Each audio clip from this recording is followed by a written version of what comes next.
it is Thursday, and it has come to my attention recently that we haven't done very many creature patterns together this year, and it's been a little while since our last one. So, in order to fix that, I've decided to declare July the month of creatures, and we're going to do 3 creature patterns together in July. There's only one problem with that, and that is we don't currently have any creature patterns to do together, and that's what we're going to fix today. Now, honestly, the biggest hurdle in this sort of endeavor is trying to work out exactly what to make. So I decided to outsource some of that to you guys just a little bit. I popped a bunch of polls up on YouTube and a poll up on Patreon as well. And we're just going to have a little review of the results of those just to start us off today, so we can try and pick a direction. Don't worry, there will be a ranked list at the end of this. So, all right, so I'm going to look at these 3 polls. So it looks like the winner of poll 1 was a pigeon. The winner of poll 2 was some sort of cow, possibly Highland. I kind of always hit the land really hard. Some sort of cow, possibly Highland, at 46%, and Komodo dragon, 39%. Okay. So, those were the 3, winners of the YouTube polls. Now, looking here at the Patreon poll, I could provide all 12 options on the Patreon poll, and also I gave people the ability to pick as many as they liked, just so that I could get a better idea in what y'all were interested in. And the winner of that one there was, of course, the Komodo dragon. But if I look at all of the data kind of ranked together, it looks a little bit more like this. Now, I'm not necessarily just going to take the top 3 options here, cow, Komodo dragon, and pigeon. So that is a pretty good assortment of creatures. I'm not necessarily just going to grab those and just make those. I'm going to take this as inspiration to the sketching phase, and we'll see what creature jumps out to us from the ones that you guys preferred. So when I'm sketching, I like to start by trying to draw whatever animal it is, whatever my focus is. Rough, but kind of realistic from actual references, just trying to sketch out a version of it from a photo of some kind. Then I kind of iterate on those versions, trying to distill it down into what I can identify as the main mandatory features of that particular creature. So this cow, it's stuff like the square head, a floppy fringe, a round belly that protrudes in front of the back leg, not underneath it, nice flat back, and a square butt. It means normally within about 15 minutes I usually have a little guy like this one here. So that's one of our creatures, but we definitely need a couple more. So I'm going to just whip up some rainbow squirrel. My squirrels need a little bit of work, and I'm going to dabble in the guinea pig. Maybe some Komodo dragon. A little cicada. There's a lot of vocal people supporting the cicada.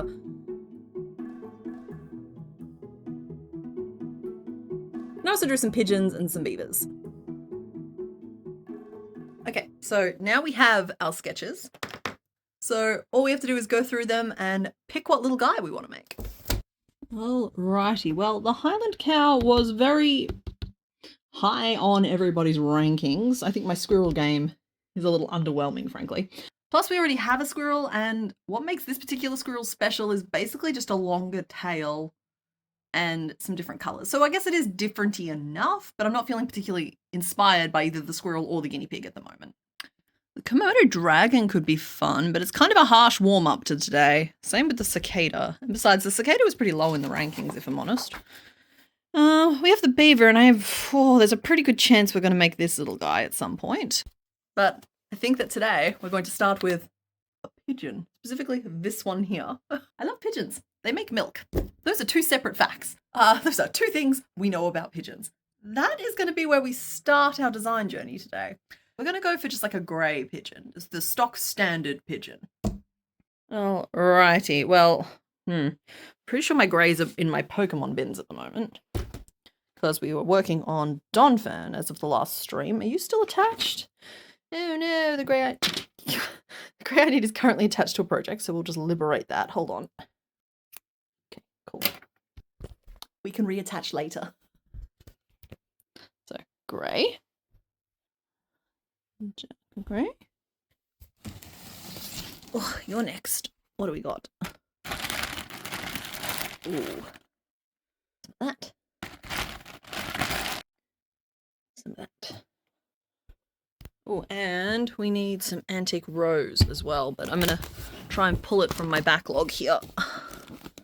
There it is.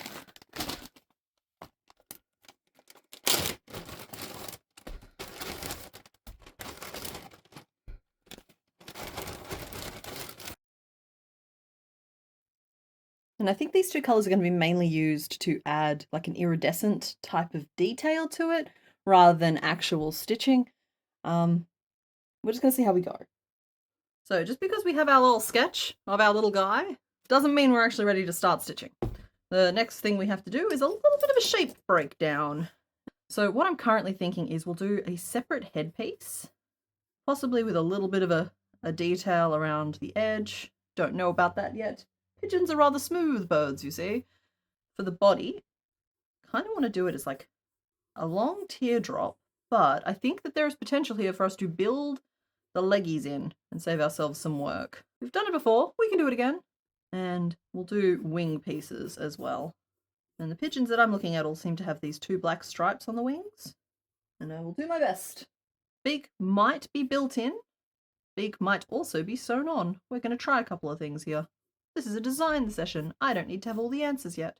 Tune in next week for the pattern. Overall, I would like him to be, honestly, small but not unrealistic sized. Like, if you saw a pigeon this small, you'd be like, man, that's a small pigeon. Not, man, that's a glitch in the matrix. That's the plan. Okay. Oh, I forgot my notebook. Where can I get a notebook? Gotta write this stuff down. This'll do. So, the head's a pretty easy piece to adjust. We're going to start trying to make this body piece. If I can nail the shape on the page, I'll be able to nail it with the hook. Okay, so here's the thing. Once you know what the shape is supposed to look like, then you can make it. And look, I have a whole series on how I make the various shapes. I wasn't really going to focus on that today. Today is more about the overall meta process, but I will maybe pop a card on the screen or a link in the description or something that sends you towards those shaping videos, because I think there's like 4 of them that should take you through everything that I could think of to include. And honestly, while some of the things that I've learned over the years have changed, the basics have not. So if you need to know how to get started, they are definitely still the place I would send you first.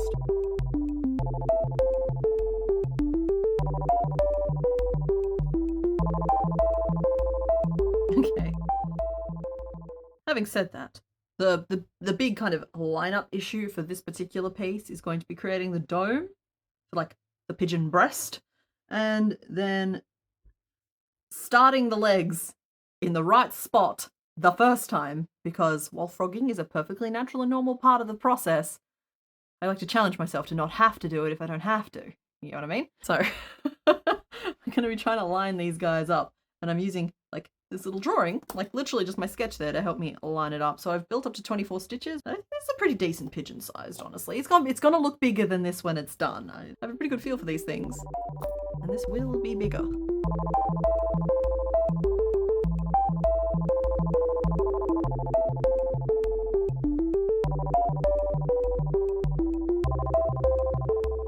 Okay, I'm feeling pretty good about this shape so far, but I need to add little feet in the next row. Pigeons have a lot of toes. Just a lot of toes.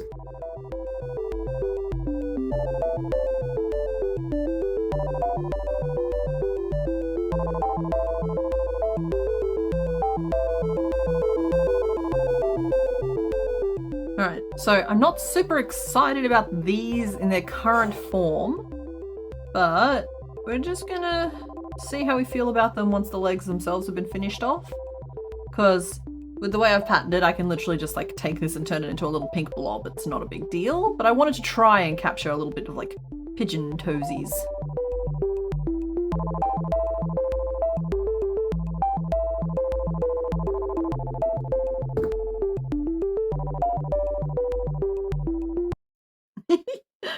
Okay, alright, maybe I like them.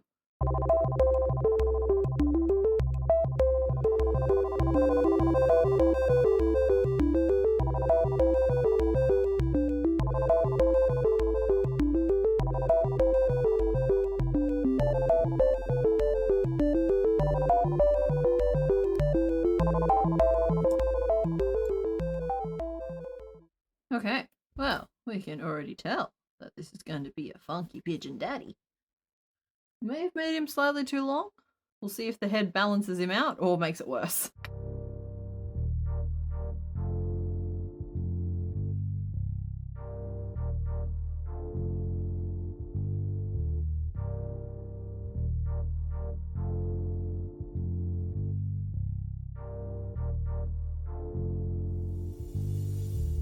I'm not sure about this beak. I'm worried that these are a little too chunky and this isn't chunky enough. I like the beak, I don't like this. So we're gonna frog and we're gonna try something else.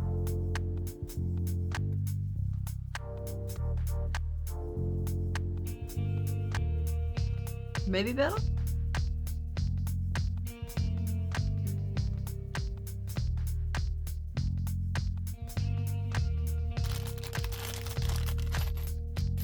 Now, I don't know if I plan on using safety eyes, but they can certainly... Oh, okay, yep, we're going to be using safety eyes.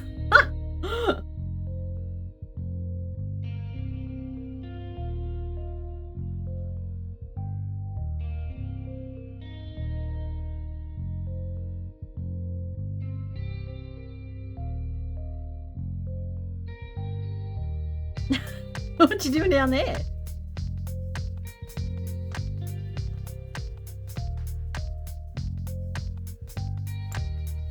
So that's the head, but I do want to add like a little bit of like the iridescence in there, that little fleck of purple and a little fleck of green. So I'm just going to try something real quick. So yeah, that was my idea. I think I like it. I think we might have to see what it all looks like when it's assembled. But I think it's cute, and you could have all kinds of fun with putting all sorts of different colors in there. So that has potential. And like, I'll admit this design isn't coming out quite as like cartoony as I would have liked. I don't know, it feels less of a caricature of a pigeon and more like I'm trying to replicate a pigeon, but sometimes that's just how these things go. All right, we need some wings.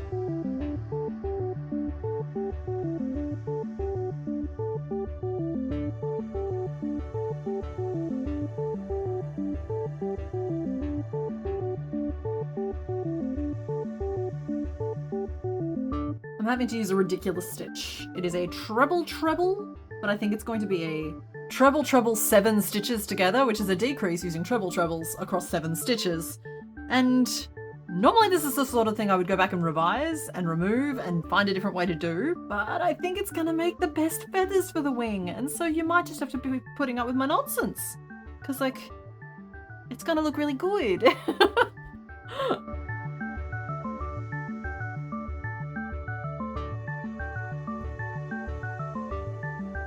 See? Like, it's nonsense, but look how good. Good nonsense. You are Nonsense the pigeon. Okay, I need a second wing. I think that's better. It's neater, it's better, it's more predictable. I like that.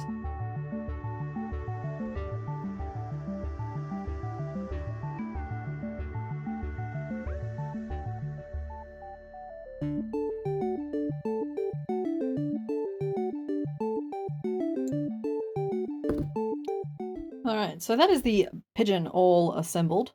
Nonsense the pigeon, if you will. Just a bunch of little tiny changes that I would like to make. So now we have one, we iterate as many times as we need to until we have a pigeon that we are happy with. I feel like there's some sort of plot afoot here. What is going on? So I ended up making adjustments to every single piece of the pigeon. And look, I wouldn't normally put safety eyes into both iterations, but I kind of want a flock of pigeons. So to me, it's worth the extra pair of eyes. So there is the pigeon that we came up with. And you can see here that I made the head a little bit wider at the base. Also puffed out the chest a little bit and given a little bit more slope to the neck. The wing also got a little bit of just refinement to the design. I adjusted the feathers so that they were different on each wing rather than just like one big clump on both. Yeah, the overall body also got shortened by about 2 rows. I don't know if you guys can even see a difference between these two pigeons, but I'm a lot happier with the shape of where we ended up. All right, you two. Okay, so with our very cool birdie friend done, let's pick another little guy, because we need 3 creatures, don't we? Well, I think there's a pretty good chance I'll make a little beaver at some point. I think what we actually have to do now is have an attempt at a Highland cow. I mean, enough of you were like basically yelling about it that I feel the need to. So yeah, I think we're going to go with a Highland cow here. And I think I'm going to try and like reduce the number of pieces overall that we use for him. I think that's a good Highland cow color. We'll use some pink for the nose. And we need something for the toes. And I'm used to Frisians who have like dark hooves, but I think these guys have paler ones. I don't know, maybe I'll look up a reference image. Hold on. You know what? The internet is a wild, wild west when it comes to looking up feet images of anything, including cows, but I actually think we're going to go with dark grey.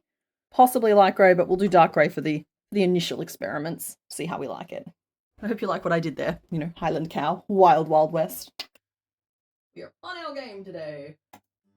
I'm going to try and get a little tricky with it here as well by like building out a little nose. We're just going to have a quick little experiment. I can't resist.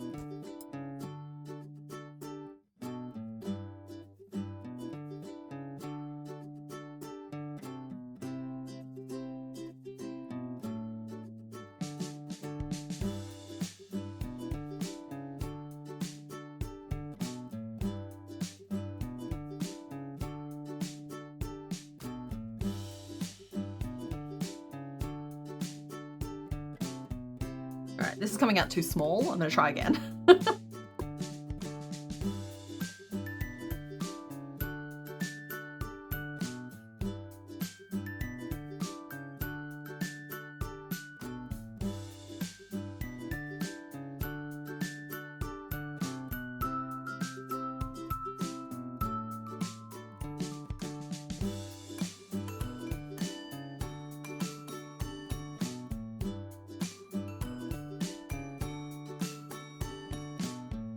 Don't know why I'm fixating on this detail so much, but I am, and I can't quite seem to move on. I'll just stick this on over the top. That's how you get a layered look. It's fine. All right, going back, we're just gonna proceed.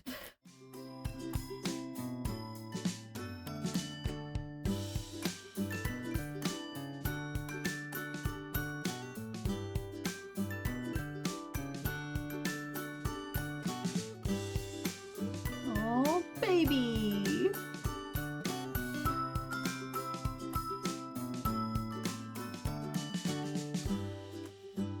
That's where I'd put the ears.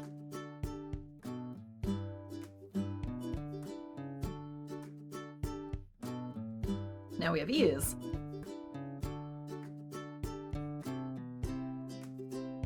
So now we're going to move on and work on the body piece for a little bit, but I'll leave the head open so I can like continue to tweak it if needed.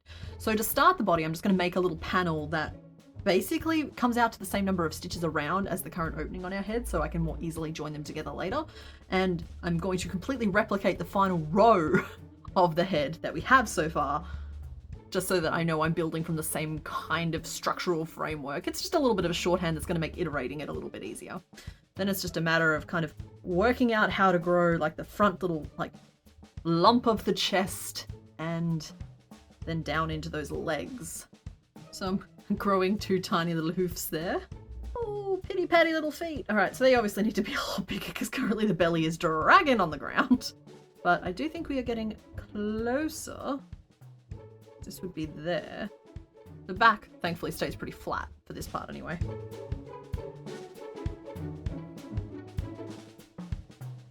All right, I think the underhang of the belly is too low because I think that's a good length for the legs.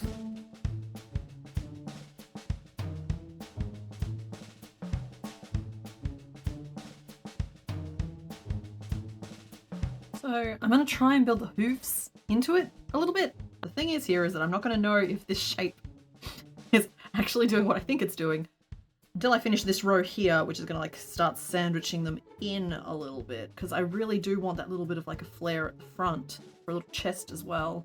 Well, wish me luck. Here we go. How many stitches was that? Okay, I've got a little bit of a crooked issue. So I'm going to focus on the shaping, not the alignment. And in general, it looks like we have a little bit of a chest with the legs on the outside of it.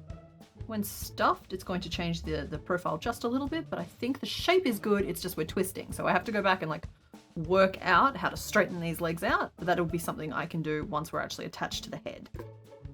Are they too big? It's difficult to say. They might be slightly too far apart, honestly.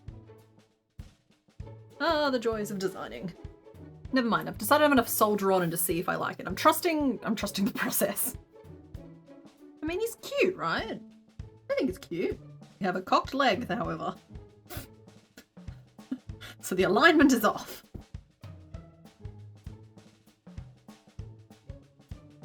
Okay, but that's a very good cow shape. That is an excellent cow shape. I know. I'm familiar with cows. Cow. Moo. Very good cow indeed. Don't get me wrong, it needs some refinement, but I am pleased with this. So close off the butthole. Okay, so normally I would be frogging the body to use that exact same yarn to build off the back of the head. However, sometimes I feel guilty when they are cute. Doing that to them. Also, I actually think it'll be good for me to have this available because I need to make a number of adjustments to the body. Very pleased with my disembodied cow body. I am going to, I don't know, I should really do something so that I can turn it into a finished cow at the end as well. So I'm not super pleased with how the nose currently is, but I'm waiting until I add like the fringe, etc. before I pass any judgments. We're going to jump straight from phase 1, which is the disembodied cow bits. Hopefully we didn't make any mistakes. And jump straight to step 3, which is combining both shapes, but also adding those details as we go. So.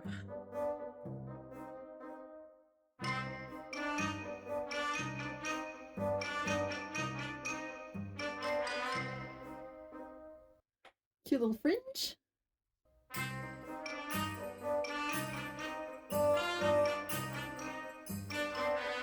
I don't know if I like it or not, but just, for me, it kind of almost just enhances how smooth the rest of him looks.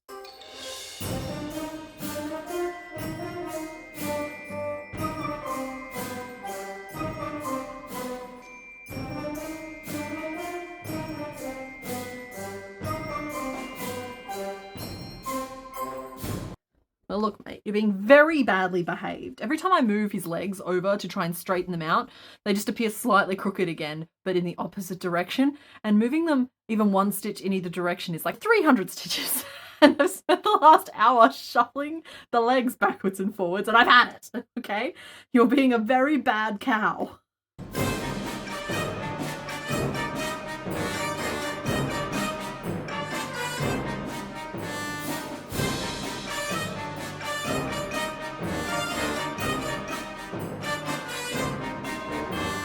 This is a good cow.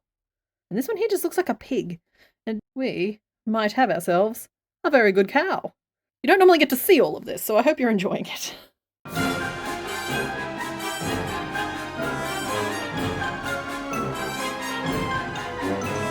And we've just lost Yarn Chicken. Thank you to the fact that I have a bunch of cow nuggets on my desk here. Look, it looks like my notebook is actually absorbing the cows. You ready? Which is not helpful, frankly. Not helpful. This is a herd of bad cows.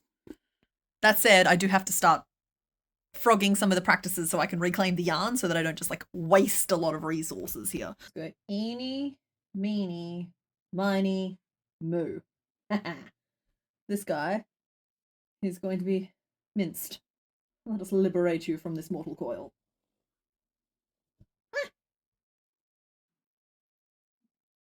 He thought he was immortal.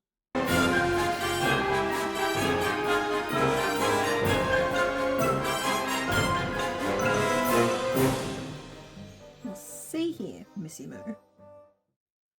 You've put me through an awful lot of pain to get you to this point. So when I flip you over, you better be the cutest dang cow anybody has ever seen. Agreed?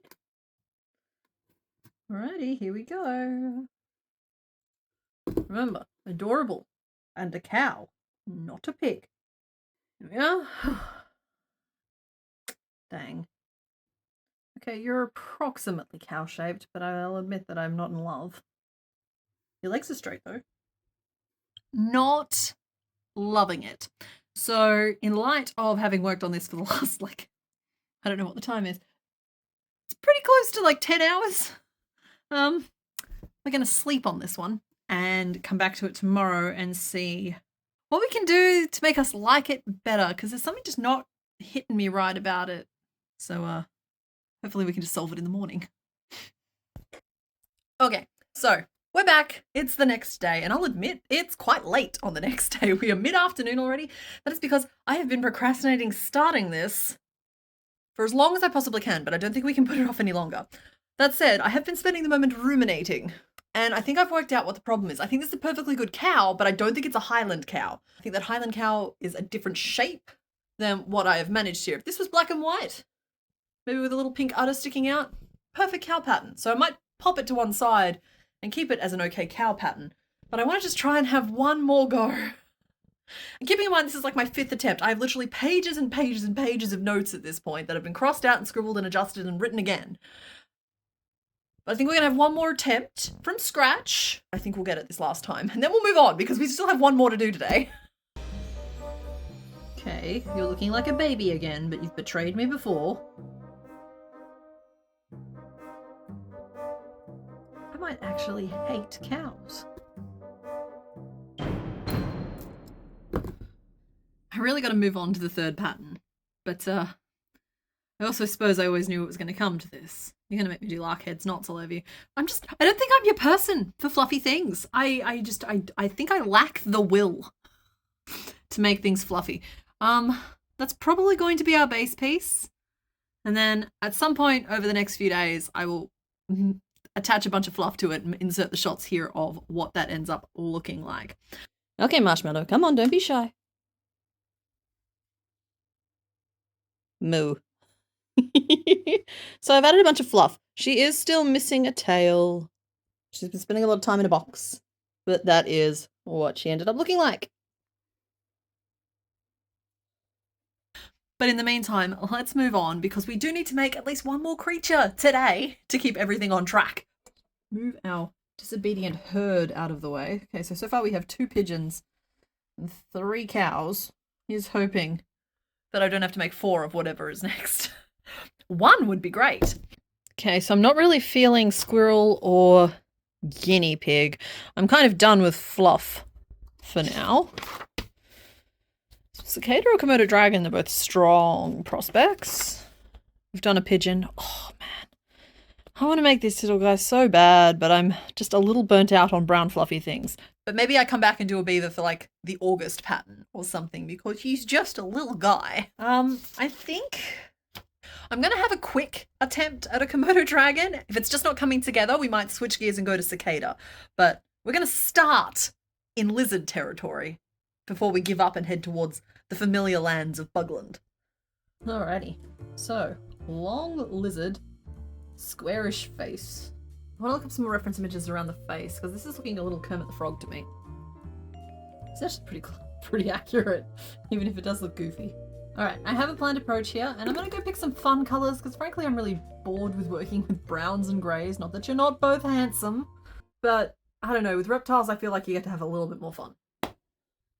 Dang, I actually think I'm going to work in brown. This is a colour called Hawthorn, and then similar to how I've done like the feathers on the pigeon, I think I'm going to add details using these somewhat brighter colours.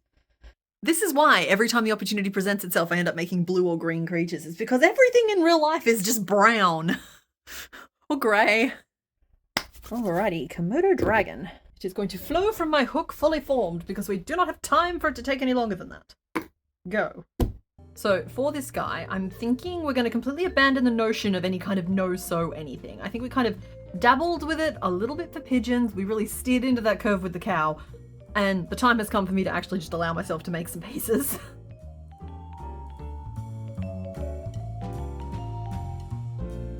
Ooh, you're turning out to be a big fellow. That's a little scary. I'm sure it'll be fine.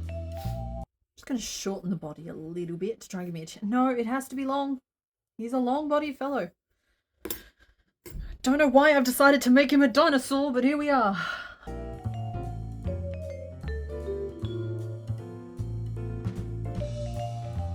Okay, look. This is coming out a good shape, but it's clearly way too big. I'm going to go back and we're going to make it smaller because for the narrowest part of the mouth to be 22 stitches around already means this thing is going to be like this big, and we're not doing that. That's not the plan.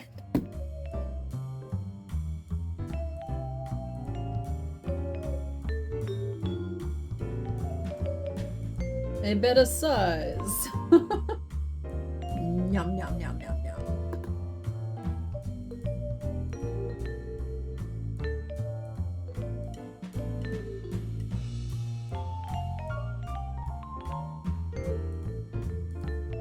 Now we just need a body to go with our fellow here.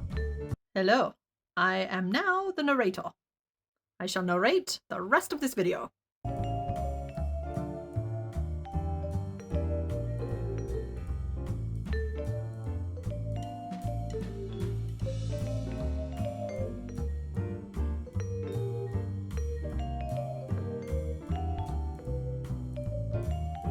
So far so good. He needs some legs though. Lizards definitely have legs. White text on a black screen. I wanted to say like many hours later. Okay, so I have to level with you guys about something. I ended up redesigning every single piece of the Komodo dragon that you've seen so far, just to make like some of them slightly bigger, some of them slightly smaller, some of them just to have better shaping. Smooth brain. Smooth. Having any thoughts in there today, buddy? No? Okay. You're a good boy. This little guy is where I have ended up with him, and I'm pretty pleased. He only has a single brain cell to spare at the moment. He's just a little idiot. So with all the pieces done, I want to try and add a little bit of like color and texture to them and then just basically assemble. I fear I have taken all of the dragon away from the lizard.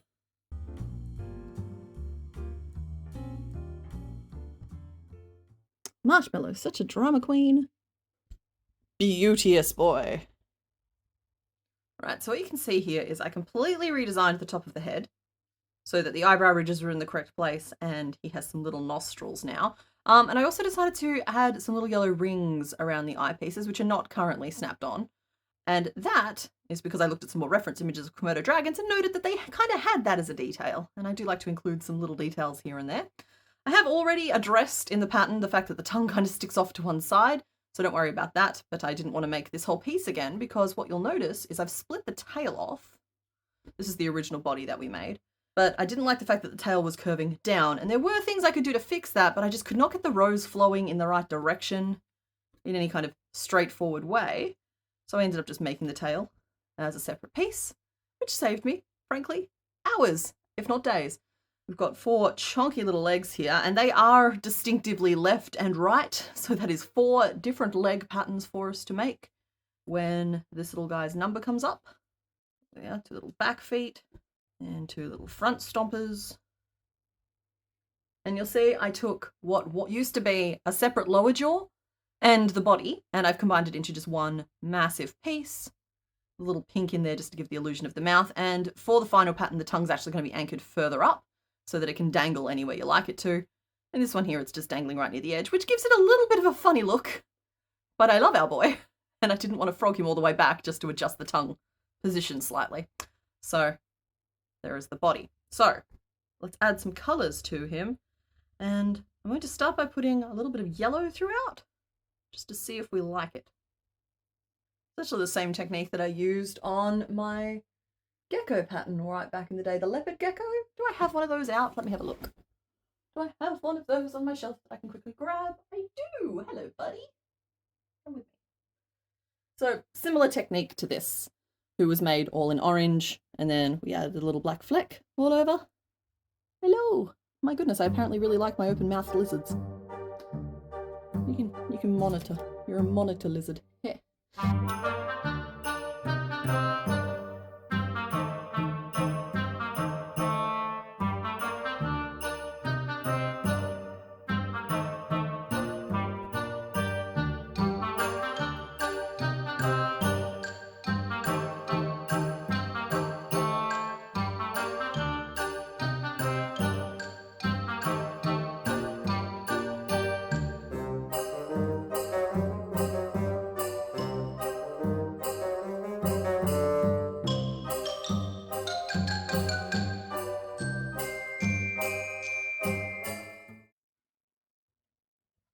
Marshmallow. Come on.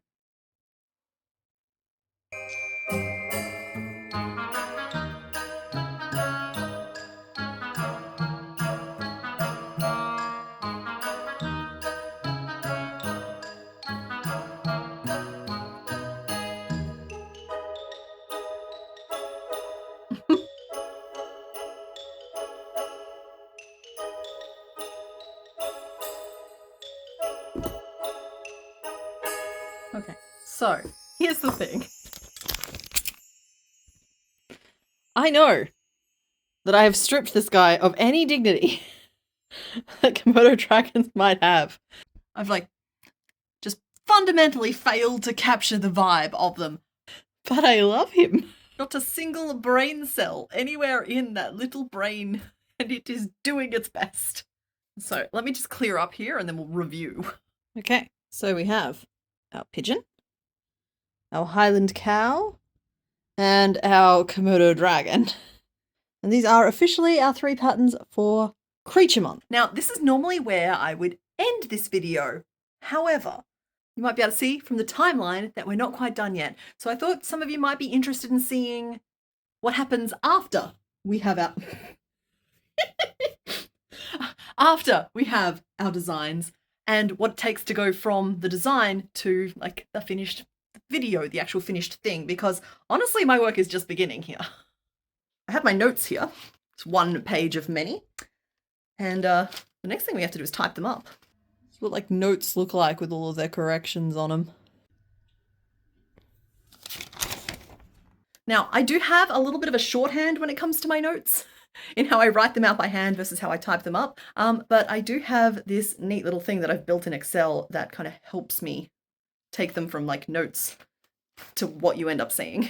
What I do is I transfer it all into this thing called the pattern checker, and then I can just like find and replace my notation. Like for example, I use ink 3 when I'm handwriting, but I changed it to 3 single crochet in 1 for the long form pattern. You get what I mean? One is easier to understand, one is quicker to write. And what this pattern checker can also do is I've written a little macro and it goes through and it checks basically how many stitches a row needs, like at the start of it, and how many stitches the row ends up with, and checks those numbers against the rows on either side of it, lets me know if there's anything not lining up so that I can then go back through and manually check it. And that sounds more complicated than it is, but it has absolutely cut down on the number of like typo errors and math errors that make it through into my patterns by just like, they're almost completely gone. I very rarely have those mistakes make it through to the final pattern now. So these notes today were a little bit of a mess because I had to rewrite them so often that, like you can see here, we've got a couple of errors showing up, and I'm just going to go through and just like look at them, check the original notes, and see what corrections needed to bring it back into line. Anything too dramatic means that we have to go back to the desk and recreate it to check it, but any little math errors will just fine to fix in theory because we're going to have to make it again to film it anyway. So with that done, I am just going to copy this text into the actual proper final format for this pattern, which is the same document that I've been using for a couple of years now. It might even be for 4 or 5 years now. I set it up as a template at one point, but it's actually just a Word document, and I just copy my text into each of the sections, make sure it's formatted nicely, add any additional instructions that we need. So with that, we print.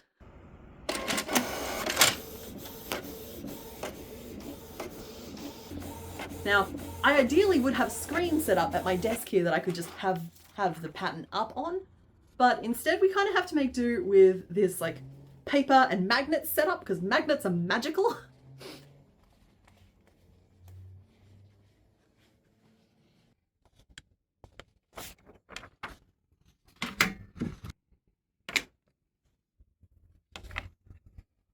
And I do try and use scrap paper for this and print on both sides of the sheet and then use them for draft paper and that sort of thing. So I try to like minimize how much printing is actually happening, but it is a necessary part of the process because I need to be working from the exact same pattern that is going to be copied and pasted onto the screen and is going to be like part of the pattern that goes up for sale, so that I know that I'm checking the absolute correct final version of it. And I do just make little edits to that as I go, just crossing things out if needed or adding little notes like where I add stuffing. And after that, it's time to film, but I'm probably going to do that on a different day to filming this. Okay, I'm using Mr. Bones' phone as well to help me film this bit. Okay, it feels really, really weird to be filming myself filming, but also it feels really weird to be filming like an entire other video so that I can finish filming this video. But nevertheless, the next thing to do is to film the pattern itself. You ready? Hello, it's Thursday, and today we are going to be making a little pigeon. It's the patented armpit technique. Hello, it's Thursday, and today we are going to be making a little Highland cow. Hello, it's Thursday, and today we are going to be making a Komodo dragon who has never experienced a single thought in its entire life. Let's get into tools and materials. So this is just a quick reminder that these are complicated knots patterns, which means while all of the instructions will be on the screen, we'll be kind of skimming over the easier stuff and just really focusing in on anything I consider to be a little bit more tricky. And that's basically how that goes. So now we just got to film. You're about to get overexposed. Thumbnail images.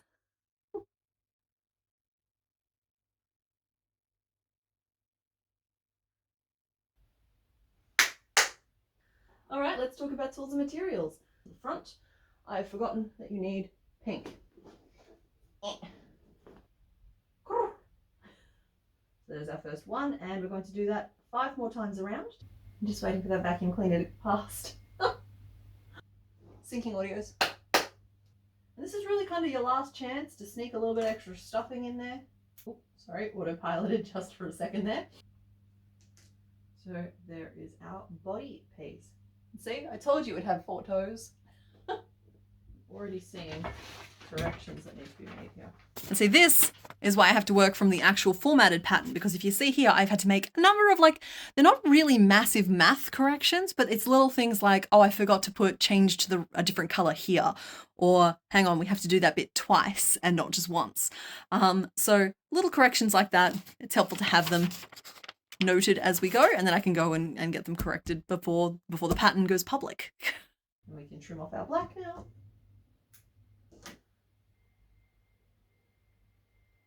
And we wait for the vacuum cleaner to pass.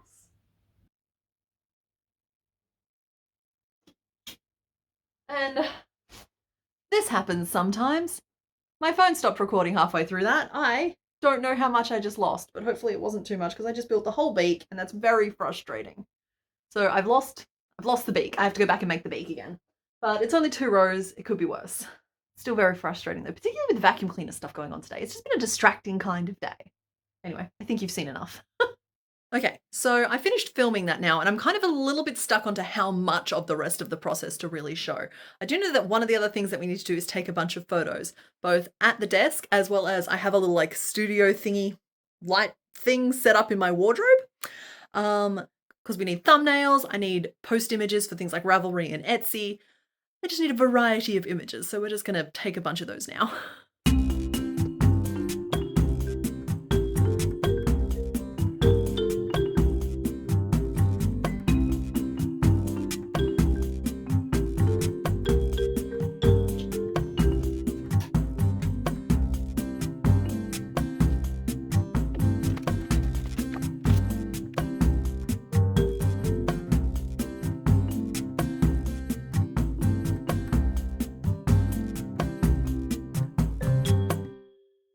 And from here, it's kind of just a matter of editing the video, which can take 1 to 2 days. Pattern videos are normally fairly well behaved. Things like the Pokemon videos tend to be more 5 or 6 days, depending on how my week is going. So basically I just load all of that footage into the timeline, and then I apply the text, which has the pattern instructions in it. And then it's just a matter of cutting it all up. And I won't do the whole pigeon one in time for this video, but this is what the tardigrade one ended up looking like. As well as just I'll touch up the photos a little bit. I'm not very good at that sort of thing, so I tend to just tweak the colors a bit. And then it's just a matter of writing posts for Patreon, Etsy, there's posts on the Discord. When all of those things are done, I basically just stay up till 10 PM on Thursday and make sure that everything launches okay, hang out on the Discord for a bit, chat with people, that sort of thing. So yeah, those are our 3 patterns for July. Hopefully you're looking forward to one of them. But I'll see you next week with the pigeon. Okay, bye. Boop.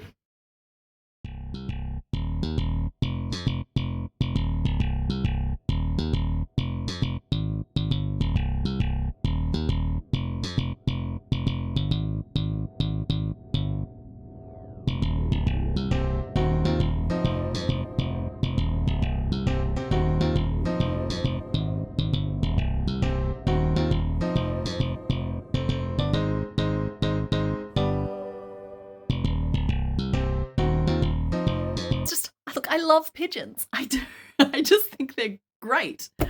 I feel horrible about the fact that we've basically just we domesticated them, we gave them little war medals, they were our buddies, they were so helpful, and then we kind of just abandoned them, and now people kick the pigeons. So it's like, no, we love pigeons.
What's kind of cool about these guys is that for ages it was thought that they just had like a lot of bacteria in their mouths, but very recently, I believe, it's been discovered that they actually do in fact produce their own venom. So the reason that their bites are so nasty isn't just because their mouths are filthy,